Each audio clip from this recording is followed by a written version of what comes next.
It's a beautiful Tuesday morning here in Lagos. Good morning, everyone, and welcome. I am Nifemi Oguntoye. The official countdown has begun to the new year. 2 more days to go, and it will be 2021. So I don't know how you intend to cross over, but be mindful of the COVID-19 regulations that now demands that we keep our services short at all of the religious centers, as well as 50% of our capacity, and the list is very long. But a lot of people seem to be tired of 2020 already, and they're looking forward to a brand new year. We'll see how that goes. Let me say Happy New Year in advance to you. We're taking an outlook of how Nigeria has dealt with the much talked about COVID-19. Recall December 2019, Wuhan, China made news, and it was about the strange virus, novel COVID-19 or coronavirus as it was called at that time. And it came with lots of conspiracy theories. Recall there were videos online showing Chinese eating bushmeat, eating live animals, and the perception was, oh, perhaps that's where they got it from. It was just a localized challenge at that particular time. WHO called it epidemic. But in February, Nigeria had its index case right here on the Nigerian soil, imported from Italy. We'll be looking at how Nigeria has coped ever since and what it's also going to do now that we're hearing stories of a second wave. My guest this morning is a political and policy analyst, Ken Okolubo. Good morning and thank you for coming. Good morning, Nifemi. It's my pleasure. Happy holidays. How has it been? Oh, it's been great. At least the hold-up wasn't so terrible. So a video of you singing Christmas Carol. Oh. Not many people, you know. It's not as if they didn't know the song, but it wasn't that merry for many people. Did I sing it well first? Absolutely. Did I do well? No, it wasn't that merry because 2020 has been a very challenging year. We must call a spade a spade.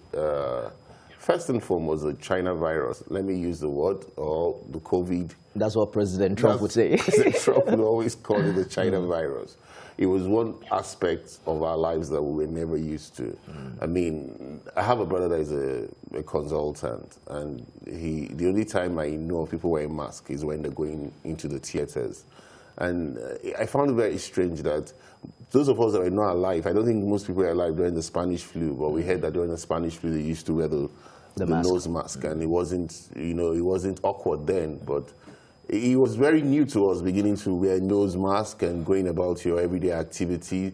For someone like me, I was a bit very worried because I'm asthmatic, and I was conscious of the fact that they always warned about those who had the underlying ailments not getting COVID, and I was always extra careful. But it took its toll on almost all the economic streams of the society.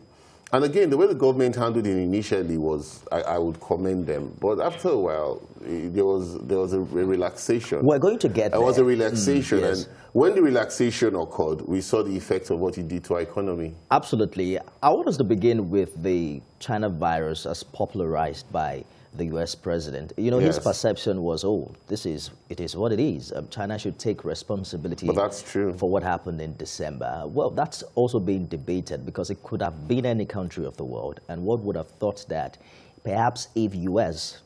had taken this virus more seriously at the presidential level, the country itself will not be battling with the much volume of cases it's handling now and the huge number of deaths.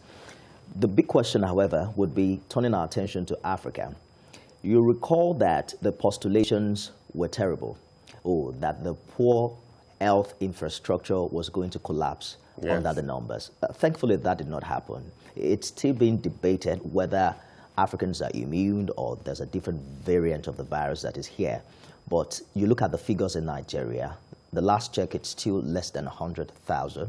The mortality is a little above 1,000. Why that is very damning. I've had conversation with many people who would say, you cannot tell how deadly the virus is until you lose someone close to it. But you look at 1,000 plus relative to other European countries, then you can tell that by some form of miracle, we have not been so hardly hit, relative to other parts. In your opinion, what is responsible for that? No, but you're going to look at it in terms of per capita. The population of the U.S. is over 200 million. And if you also realize that the China virus has had a direct consequences to elections, without the China virus, I think President Trump would have been re-elected very easily. Absolutely. Because they would not have had all those mail-in ballots and all those challenges that they had. And now when you look at the implications to Africa, why is it like this? I had a baby in America who is an American citizen, but we had to bring him back here to give him the TB, the tuberculosis vaccine. Most of us had the TB vaccine. I hardly think of any Nigerian. I mean, it was always compulsory for you to have the TB vaccine. And the TB vaccine is more like the Spanish flu. And the Spanish flu has been likened to the COVID-19 strain that we have here in Africa. So you see that it's almost like it's impossible for us to have the same results as you have in America. Those that have been unlucky are mostly those who have the underlying ailment and who have been attacked by it. And if you look at the statistics, because I always post the statistics every day. My avid followers, in terms of on WhatsApp, would agree that they will call me a COVID-19 ambassador, because I'm very conscious of spreading the words that it's not yet Uhuru, especially since we don't have the vaccine. But Africa was more like, because of, I believe, even though there is no medical theory to back that, I believe it's still because of that vaccine we took as children that has helped us be able to cope with the virus. Because you think of it, there are some people that might have had this virus, but they didn't know they had it. Because they were asymptomatic. And once you're asymptomatic, there is no way you can know you have it. You can even give it to somebody who is of a weaker constitution, who would exhibit all the strains and will not know that he actually or she actually got it from someone who was asymptomatic. So I think, relatively speaking, that has been the luck we have had in Africa. But our economy has not been let out. Today, the inflation rate is 14.23%. The last time we got to almost this high was in 2017. The misery index is an all-time high, because once you bring inflation and unemployment, you find misery everywhere. And where we can rise above this is to be able to reflate our economy. And this is where the government is not doing enough in terms of reflating the economy, putting money in the pockets of the people. Let us track this journey back to January, when WHO, eventually called it a pandemic, given the international spread of the virus. But Nigeria did not close its border until past the index case in late February. And there are conversations to that effect as regards if our story would have been different if by January we had, taken the bull by the horn to actually shut down the airspace. How effective do you think that will be, given the many other routes, by which people enter Nigeria, apart from? But don't forget that our land borders were closed. Our land borders were closed, and if we were effectively manned, we wouldn't have had other routes apart from the international airports. So what will I say when the Minister of External Affairs exempted almost all the countries that were having the pandemic strains? The pandemic had been ravaging them, and he said, oh no, we haven't banned them. And we quickly came around after 2 weeks and realized that we had made a mistake and said, oh no, these people are now banned from coming into Nigeria. Of course, we handled it poorly those initial times. It was certain that a lot of people that came into this country came in with the virus, and that's how the virus spread. But in tackling it, I would give a bit of commendation to the COVID-19 task force team led by the SGF. They rose up to the occasion, but later they lost it. They lost their guard, so to say. And people started taking it for granted. And that's why we're seeing the second wave. Yes, we couldn't have kept the schools shut. We couldn't have kept the religious centers shut. We couldn't have just kept our lives shut. But at the same time, in opening all these places, there were certain measures that could have been put in place that could still have also not got us into this economic quagmire that we have found ourselves now. That's what I think. But there's also the issue about people's perception of the virus. Yes. There were a lot of conspiracy theories. There were positions taken by religious leaders that did not really support the position of government. Till tomorrow, there are people who will tell you that it is all hoax, that there is no virus anywhere. And then you wonder what the government could have done better with all of the, the media influence, the advertisement, the public awareness that were deployed early in the year. But nothing could have been more obvious when the Chief of Staff, Abakari, died of it. Nothing could have been more obvious. But you see, the government, as at then, played a lot of politics in terms of they were looking at the states and how they were implementing the measures of lockdown. But if you look at the exclusive legislative list, that's what the quarantine law comes under, really. It's supposed to be the exclusive rights of the president. The state governors are only supposed to be acting at his behest. So by the time they got around to getting themselves together, they lost track of a bit of these measures that they would have actually brought in place in making people understand that this virus was this deadly. Because if the chief of staff could die of the virus, that would have been an example for them to give that, look, it has hit us, it has hit the seat of government, and it can hit you. So the poor man out there who thinks that is a house, and you can't blame him, because people say hunger virus is worse than coronavirus. Because instead of me to die of hunger, I'd rather go out and take the risk of catching the corona and surviving it. But for a lot of us that could tell, because like I told you, my brother is a medical practitioner. He was managing patients in O'Hara, where he's the acting CMD now. And he kept telling me the stories of how they were dealing with these issues. And I could see for sure that these things were real. And you could see what was happening also in America, even if the person next to you did not die. But government could have done a lot more with enlightenment campaign. NCDC remains on Twitter. If we don't send it out on our handles, a lot of people don't even know what the updates are like. I'm shocked that almost 90% of the people that are following me will tell me that, oh, on my Twitter handle, Kenny Okolobo at kennyokolobo.com will tell me, oh, I saw it on your Twitter handle. Tom will tell me I saw it on your WhatsApp. In fact, one lady actually said, look, she has not missed that. The only day she missed it, that day she actually realized that NCDC didn't publish an update. So I think they have not done much. And that's why you're seeing the second wave now. And states are already threatening to lock down. Rivers is already saying it's going to lock down. From my state, Delta, there's a partial lockdown already. Lagos is only surviving by his hair's breadth, because I must commend the governor, whether you like it or not. Sanwo-Olu has done very well in managing the corona. If you see what happened in Ghana over the weekend, you could see a club was open, and there was this Davido and Burna Boy's fight. That's the videos that's gone viral. You could see that there was no social distancing. They stayed early hours of the morning. But in Lagos, they're not allowing the nightclubs open anymore. They are closing down the centers, the event centers that are not complying. But we can still do more, because coming over to this studio, I could hardly see anybody wearing a mask until I got into the studio, into your premises. I could tell that 90% or 98% of everybody I drove past, they were not wearing masks. So the challenge is also having to effect an impact on behavioral change. Yes. There is a sense to which, you just get tired. And we have to also consider that impact on government regulations, the fact that you've had to battle this for quite a number of months. I mean, you saw over the weekend, I think it was the previous weekend, when there was a large party in Lagos, and there was this very popular musician, and then you just also want to consider what was running in the minds of those people. Hardly could you find someone in the midst that was wearing a mask. But I want us to talk about the lockdown, because you touched on that very quickly. A second wave is here, and economists will tell you that we can hardly survive another lockdown, given the fact that our GDP now has contracted consecutively for 2 quarters, and the optimism that government is sharing is a possible rebound in the new year. What would you say that we could have done better? Extending the initial lockdown also wasn't that feasible, because at some point people got tired. During the lockdown, I remember coming to work, and then you can see young, able-bodied individuals literally begging for money. For food, yes. And you can tell that if we had extended it for just too long, there could have been a major disaster. How do you see us managing all of these factors together in the face of a second wave? Okay, because you see, that is why I keep condemning this government when it comes to these economic principles. Now, one of the laudable projects they had brought about was getting these 1,000 people employed for 3 months.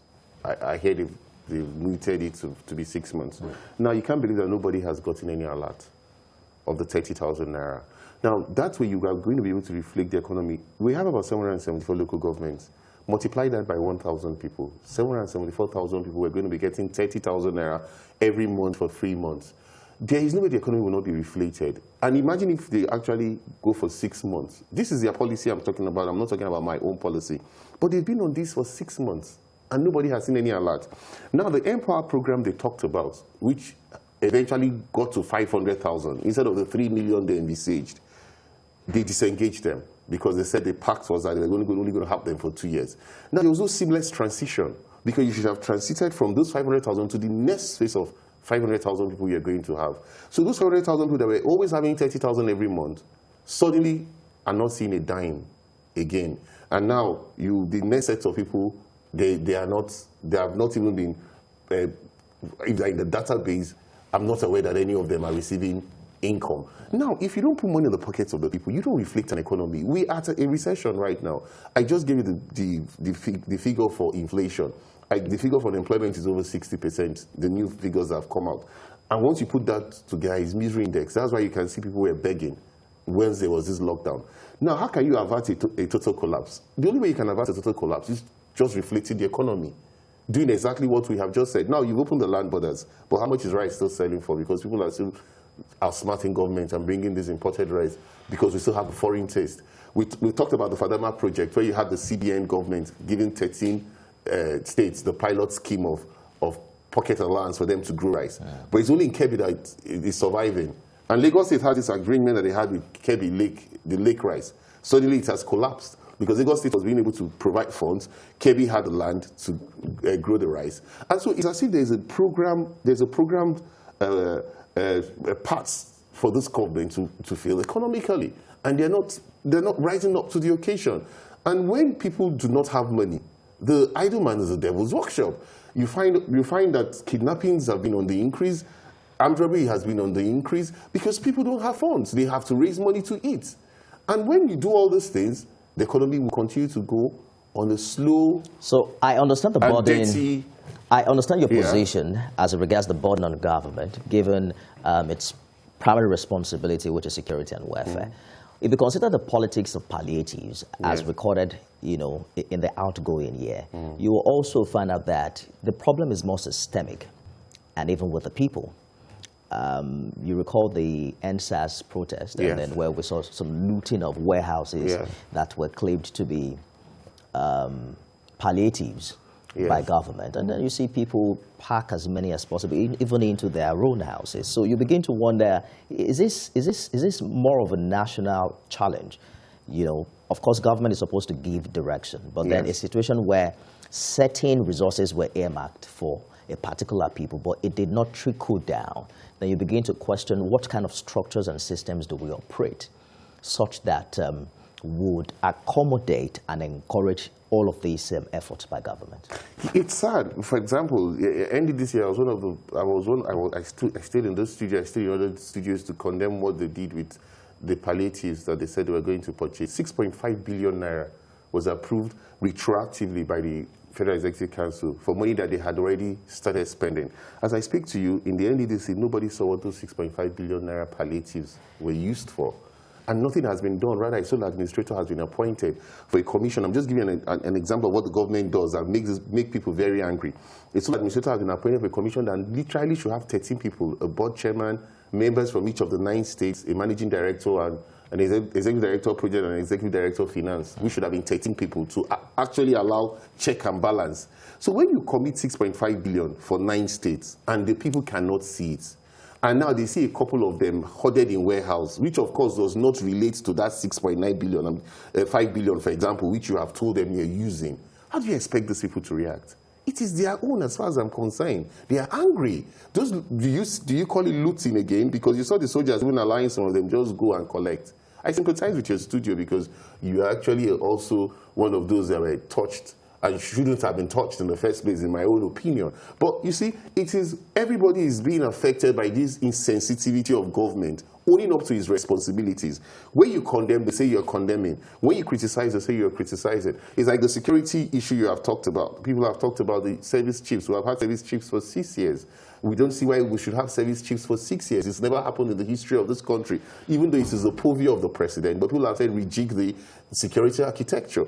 The last time I remember, the APC government is leading the Senate and the House of Representatives, and both bicameral houses have asked for the sacking of the service chiefs, meaning that the APC is asking for the sacking of the service chiefs. And the president would rather tell you that, oh no, that is not enough, because people have been, 43 people have been killed Kankara boys have been kidnapped. The Dapchi girls have been kidnapped. All the stories we keep hearing, he tells you is not enough reasons for him to drop his service chiefs. What do you do? It's like a boomerang effect. It's like as if there's a fifth columnist that is actually making the government. It's a lot of problems put in one. That's the truth. It's a lot of problems. Don't let us lose track of what appears to be the front burner now, what they call the second wave of the virus, and the fact that indeed something now has to be done to ensure that all of the efforts that we have made in the past 9 months are not futile.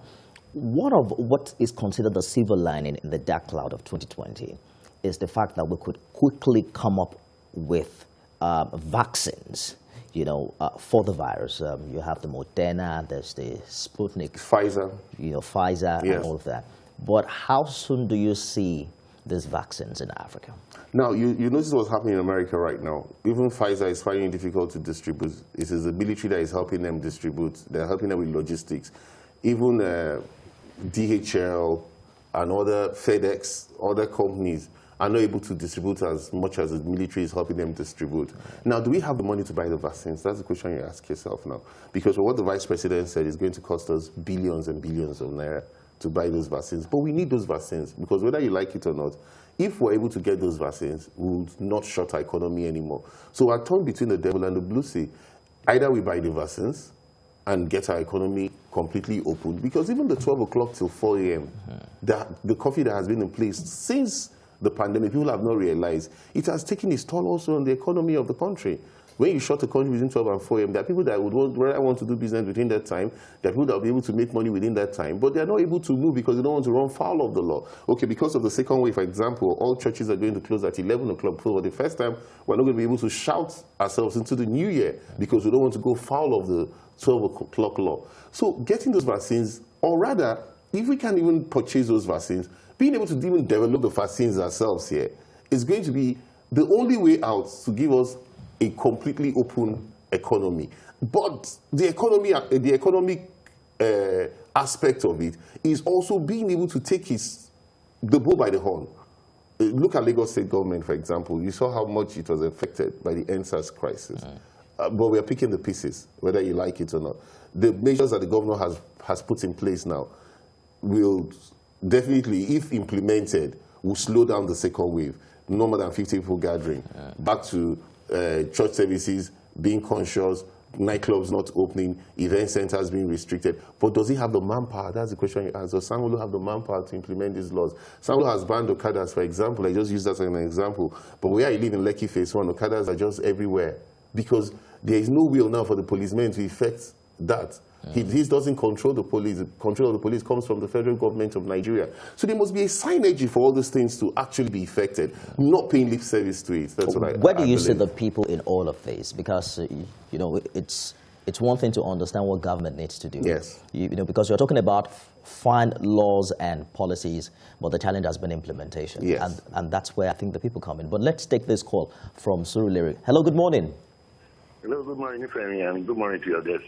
Good morning. The thing for this corona thing, I think we should enforce the restriction very well so that, not that people should not go to work, but this issue of mask, the Lagos State government should have passed a law that enforces it, that the moment you leave your house, you must put on the mask, and the mask must be put on properly. That is the only thing I see that can help us. We cannot stay at home as of now.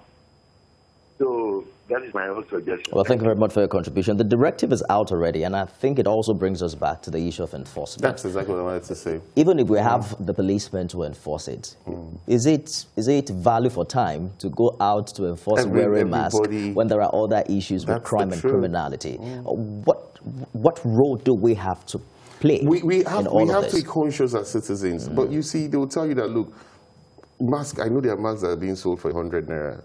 Maybe probably even 50 naira. So we can't all say we cannot afford to have masks. But when you go to these motor parks and all these areas, they still see it as a horse. So more importantly, they need education. The citizens need to be educated. That education is what you need for those lower cadre. But what makes me also sad is when you see the so-called senior cadres also violating this principle. Like he rightly said, I know there's already a law in Lagos State that says you must wear a mask, especially now that you have the second wave. Right. But how do you enforce it? It's the manpower is not there. We must call a spade in enforcing the wearing of masks. The Lagos State government doesn't have that capacity to enforce it because they need the police to enforce it. And they don't have enough police to be able to man the population that we have in Lagos State for them to wear manpower. So the truth is advocacy and public enlightenment is the only other way to go about it. Over 10, how would you rate the federal government's response to the pandemic this year? I'll give them 45%. No, over because 10. So that would be over 4.5. Over yes. 10, that'll be 5 or 5 or 4.5.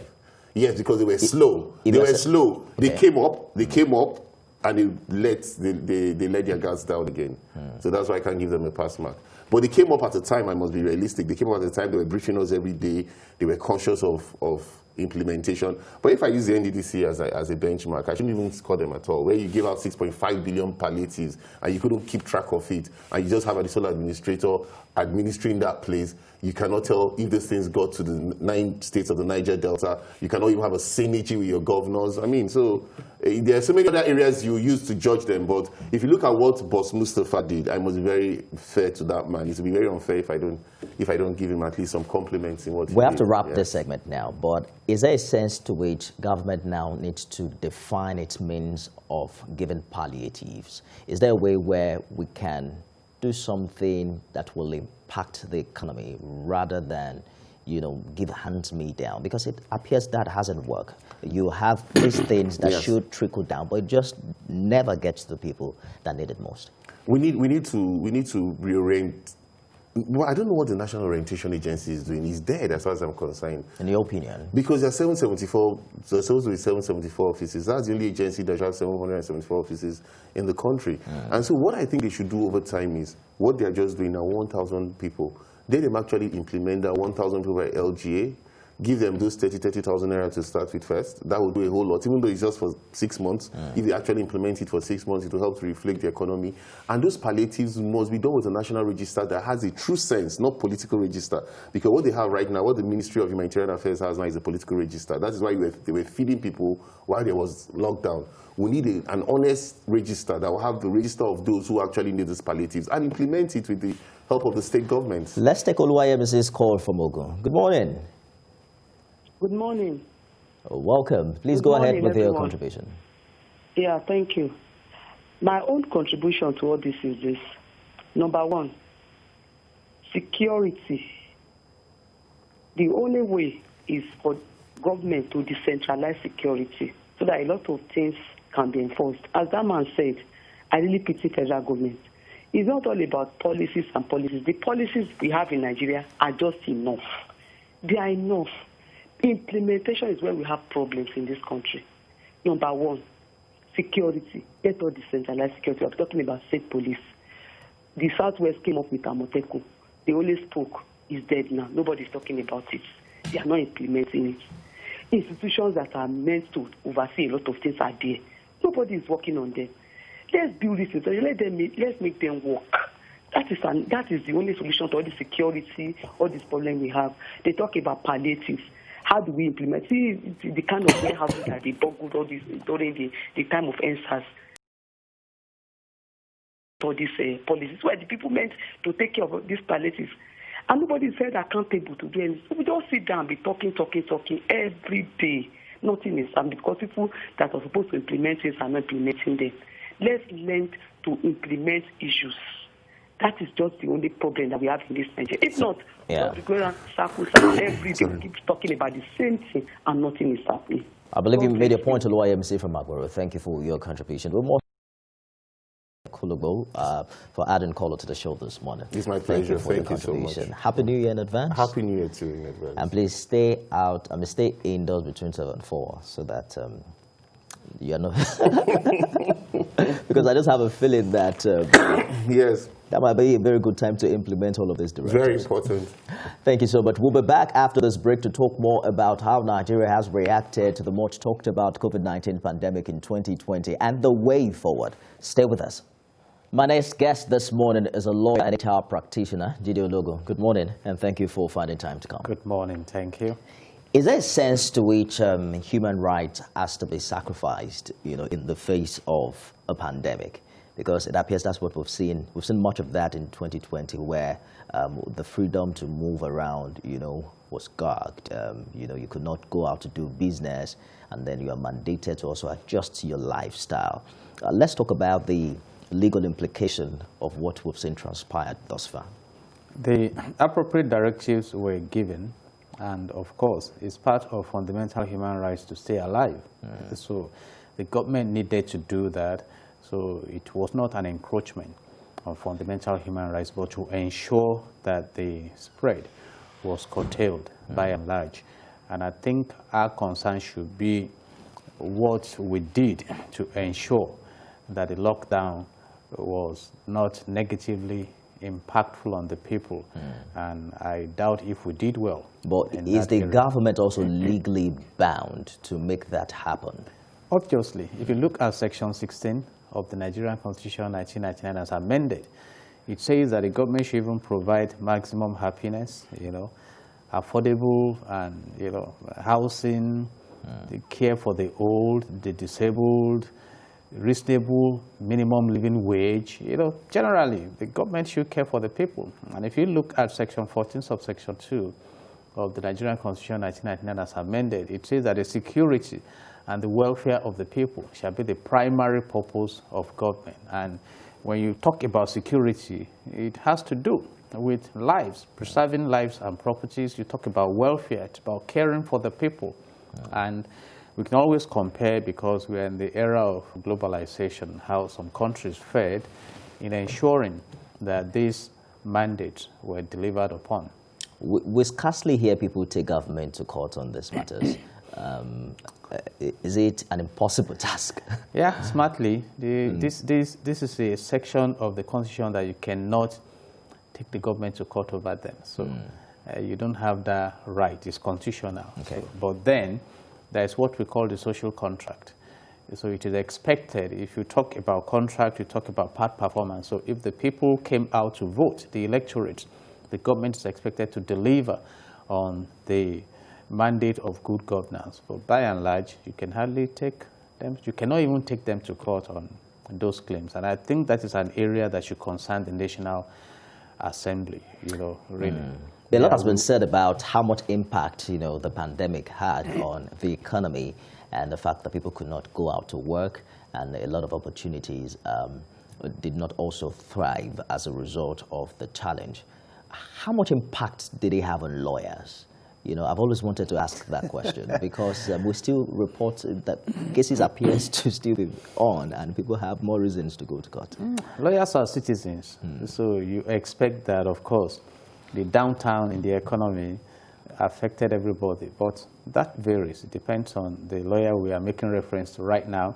And of course, don't forget that one of the things we tested during this COVID-19 lockdown was the engagement of court processes virtually. Virtual procedures. How did that go? I think we're beginning, fantastic. We are beginning to have the IT interventions. And, law is so diverse that as a lawyer, you can make money in all circumstances depending on how you have positioned yourself. So whether you're under lockdown or not, transactions go on. But by and large, almost all professionals got impacted.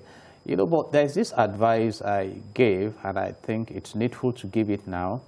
Even though nobody expected the COVID-19 lockdown, there's this counsel in business that if you cannot shut down your business for 6 months and survive, maybe you don't have a business. So, and that talks about how you plan your finance. You must also make provision for some external shocks that may come from time to time. That's right. And it's obvious to us now that you may not have to depend on the government too much. So plan your business very well, plan yourself very well. And of course, it prompted an opportunity to also do good. You see a lot of Nigerians coming out to distribute palliatives, and in my NGO, the Transformation Opportunities Providers Top Foundation, we did a lot of that. And so by and large, the economy experienced a downturn, but many will learn to come out of it. And one basic lesson we learned during the lockdown also is the capacity to differentiate between your needs and your greed. So now we know that we can conduct weddings without inviting the community. And that you can really cut your coat according to your size, and that you may not be impressing anybody. You know, many people had their vehicles parked right there without having the opportunity of driving out, and people are cutting down on some of these expenses. And like one thing we learned also in wealth management is that you should be able to differentiate between asset and liability. That's right. Asset is what brings money to you. Liability is what takes money from you. So for those willing to learn, I think the future should be brighter. And of course, if we had a downturn, the next turn should be an upturn. So we expect that year 2021 we come up with a lot of... And there are some who took advantage of the pandemic and whose lives have changed for the better. Let's bring in Mazi Okorafor, who has called in from Arochukwu in Abia State. Good morning, Mazi. Good morning, Sir. Good morning, our guests in the studio. Good morning. You see, what we are doing now is 2 days to go for the year 2020. We are talking about variant COVID-19. Now, our honorable members, I think there is need for them, now that they are on Christmas, New Year holiday, go to their constituency. There is need. Talk to the traditional rulers, talk to the youth leaders, talk to the heads of religious organizations, irrespective of the denomination. At least COVID-19, if we watch what is happening now, we are not even talking about going for the vaccine for now, because one, Nigeria, we don't know our population, that's number one. Number two, the finance aspect of it is shaking. When you look about the economy, they're talking about recession. And number three, the level of our illiteracy in Nigeria is very, very high, in the sense that we need constant education on this issue of COVID-19 or variant 19. I'm saying this because we play with all these things. By next week now, secondary schools, universities, polytechnic, college of education, all of them will reopen. Now you ask yourself, our higher institutions, the universities or polytechnic education, how prepared are they? At least as a newsman, Mr. Nifemina, you should send their reporter this week or next week to go to our university and see how prepared are they for the reopening of all these schools. Now you come back to organizations. Now you see, when we had that lockdown, you know how many people felt. That increased the level of frustration, depression, hunger, and poverty in Nigeria. So even you are talking about the lockdown, it's not possible to me as a Nigerian, because what Nigerians saw within that period from that February to the day, because a lot of organizations have closed up to today. Now, we have to be very careful with this COVID-19. It's just like malaria and typhoid, which comes to there are people that suffer malaria and typhoid every month. What have they done? They have conditioned themselves or positioned themselves to know the type of drugs they will assist to and know what they're supposed to do and what they're not supposed to do. That is what the federal government should be talking about. How to educate people, not a question of radio or television. Individual community training, community education is what we need now. As the religious leaders, at least we people are the newsmen, please draw the attention of religious leaders, because people listen to the religious leaders more than the honorable members. Because when you go to the pulpit there, whether Muslim or Christian, tell the truth. Tell them what they're supposed to do. Because I was so happy. I was passing by one of the religious organizations. I saw where I'm sure the head of the organization, the religious, packed face mask. They hung it there on the tree there. That anybody coming in there, we don't have big one. I was so impressed. Absolutely. I think you made your point, Mazi. Thank you very much for your contribution this morning. And he's talking about the role of religious leaders in making this happen. But I want to quickly explore the human angles to what has happened this year. So we hear stories of people procuring fake COVID-19 results. And that seemed to be the height of it. I don't know, is it the cost that is making people make this kind of decisions? And you cannot imagine the impact that it will have on all of the gains that we've appropriated in the past 9 months. But how do you react to this? I think it's an effect of what we call the theory of opportunism. Many people finding an opportunity to take disadvantage of the situation, whether those who issue or those who patronize. And of course, it may have to do with perhaps the bureaucratic procedures involved in even getting the authentic reports. But by and large, these are elements of corruption. But again, if you look at Section 15, subsection 5 of the Nigerian Constitution 1999 as amended, it says that the state shall abolish corruption and abuse of office. But to what extent we are willing to engage these allegations, I cannot answer that question, because if these issues have been prompted, then it must mean that due to intelligence report, some personalities have been identified doing that. So why don't you go after them? I mean, it's an offense against the... This is the only part of the world where you only hear of an offense committed, but you don't hear of the penalty for such offense. The penalties are there. Yes, but I'm saying the process... And you know, that's where your job also comes in, because the man who has committed the offense is also going to get a lawyer, and there's a system that seems to always to be known to drag a case for so long. And then, in the criminal justice... And then people just get tired out over In the time. criminal justice value chain, you need thorough investigation, diligent prosecution, and a committed judiciary. And in all these, the committed judiciary is where you bring the matter. But where the matter is not even presented for prosecution, how do you... Let me hold you for a minute to bring in Yakub. He has called in from Dr. Mo. Good morning, Yakub. Yeah. Good morning, Nifemi. Good morning. And then good morning to your guest. Good morning. Nifemi, you see, we are talking about COVID-19 once more. I don't know, Nifemi, maybe you have passed through a major market, especially in Lagos and in Ogun State. I don't know why the Nigerian government and then the individual states failed to appoint people that sanitize people in those markets. You see, Nifemi, me, I can be able to watch television every day. I can tell you a lot of Nigerians don't have these assets because of the type of job they are doing. Most especially, they're on the road because they need to fetch for themselves. They need to eat. They need to feed their family. A lot of people in the market, if you go there now, nobody use face masks. And then you ask yourself, that is why some of people believe that this thing does not exist, which is not true.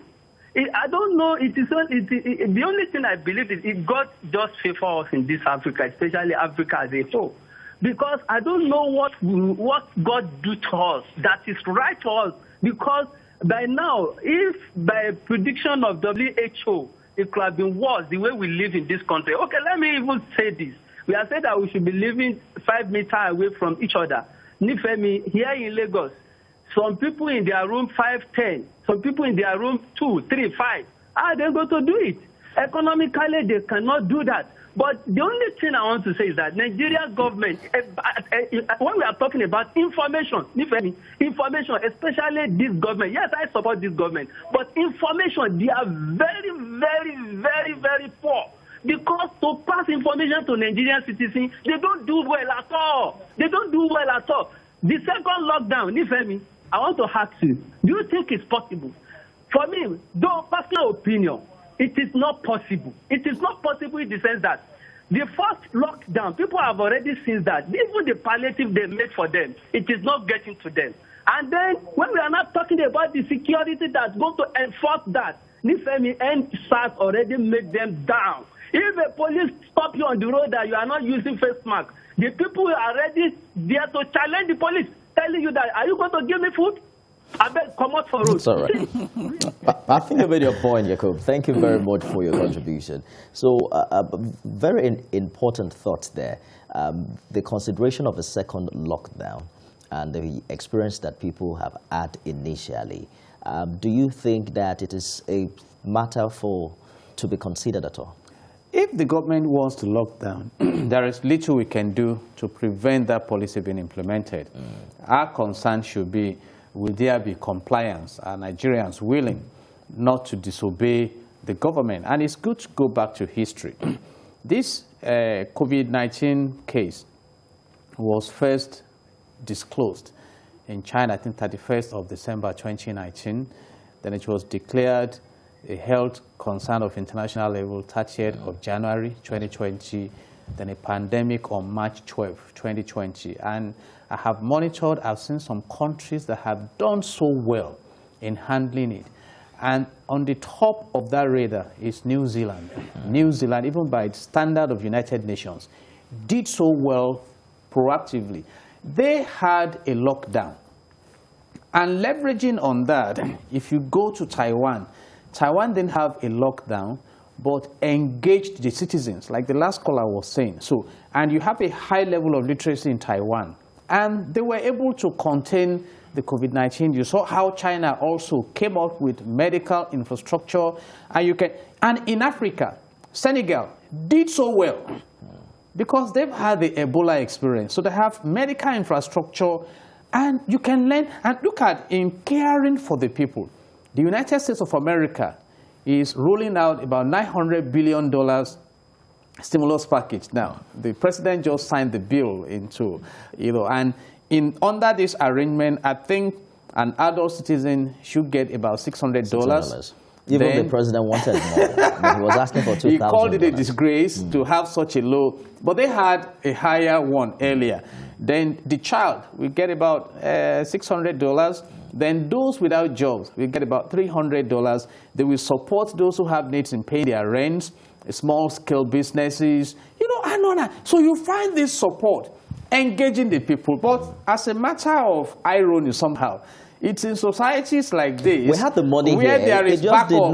We have high casualties. But in our society where the backup is not there, God has given us the grace. So it is the paradox of life. Let us take Odele's call from Uyo in Akwa Ibom. Good morning, Odele. Are you still there?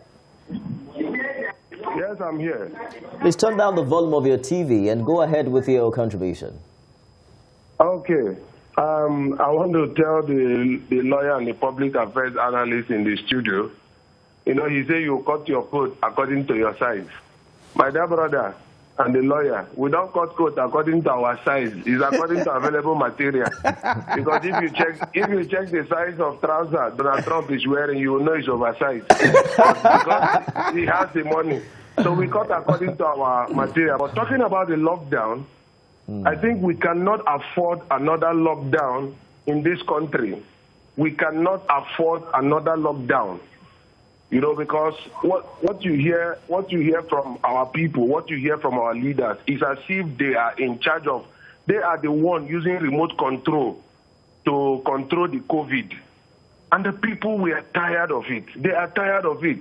I heard the governor, he was here on Sunday, telling people that from January, I'm going to put in lockdown. Why? I'm giving you from now to 31st to go to club, enjoy yourself. I don't know if he has seized the COVID to operate in December and the COVID will come in January. So I think the government ought to be talking to the people, letting the people know step by step what is happening. If the kind of death that was predicted for Africa was real to us, I think we will learn our lesson. But more importantly, I'm also using this medium to talk to the citizens of this country. Let us not leave everything to government. If die come, we go die individually.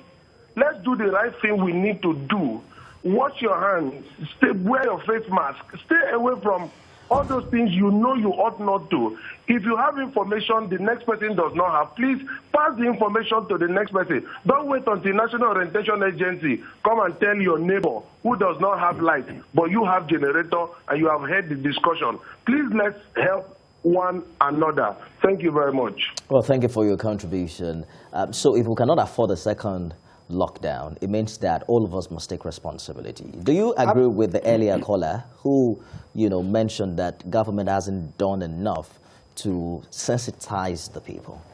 If you benchmark that with the global experience, perhaps yes. But the government has done much, but how many people have access to the channels that have been engaged? But I know also that preachers and opinion leaders have been expressing to the people. But I think the major matter here now is, have we been able to secure the loyalty of the people? Has the government earned the trust capital required? And from comments, you can see that people are even believing, some believe that government is merchandising and you want to bring in the management of the COVID-19 palliatives materials that were warehoused somewhere. And so that trust is not there. And you need to earn the trust of the people you lead. That is important. But by and large, please, it's your life. Like my colleague just said now, we are individuals.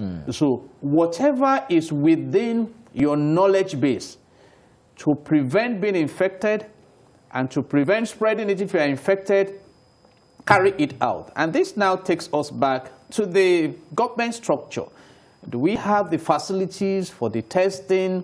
Do we have the isolation centers? Some states are coming up that they are now reactivated. I am advising, like Senegal did, can you build up these palliative structures into permanent structures? I have expressed my concern. Recently, a news came out that a first lady is in the UAE for security concerns.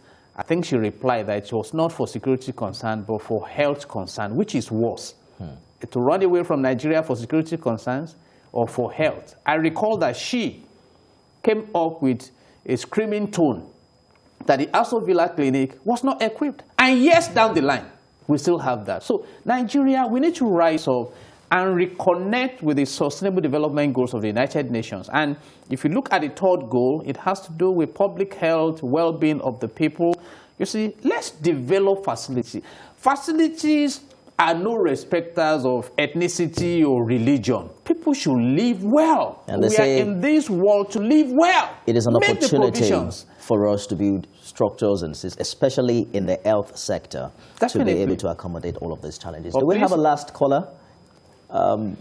Daily called in earlier from Ajegolo. We apologize, we can't take your call. Perhaps we can do that tomorrow. We must say a big thank you to lawyer and HR expert who joined us this morning, Jide Ologo.